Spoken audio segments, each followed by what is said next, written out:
Hi, my name is Nicole. I have a website called The Seven Candles. I have my master's in industrial organizational psychology. I have a few books called the nēdz language. And I kind of wanted to talk today about what happens in shatterings. So we all have we're made up of three components. We have a body, which you see right here. We have an emotional component, which is like our soul. And then we have a life force, and that is our breath.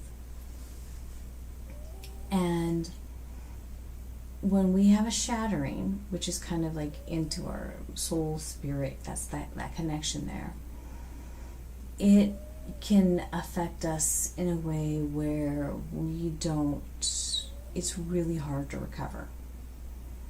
And a lot of times a thought will get in there that prevents us from moving forward.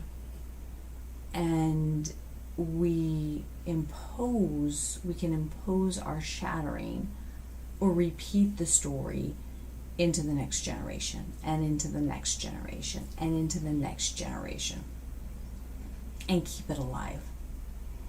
It's something that needs to be healed. And what's been going on is we have not been dealing with the shatterings, and we've been keeping a lot of stories alive. Or something we won't realize that we've been shattered to this point, and we will dislike something and we'll shatter it in another person. And it will hurt another person. Or we will have been shattered by someone in our family, and we'll go out into the world and we'll create more shatterings upon ourselves. So that's like, oh my gosh, you keep getting wounded in the same thing. That's like that domestic violence model that I'm sure some of you have heard about. A woman will get in a domestic violence situation, or a man will, and because it happens with both parties, and then they go back. And then they go back. Well, then they stop seeing that person, and then they get in another relationship. That's a domestic violence situation. And attract the same person. And they keep that same model going. And all of a sudden they're able to break it. It may take them for a while. Well, these things keep happening. So what it boils down to is how do you become aware? Because some of this stuff is really, really buried, and it's really challenging.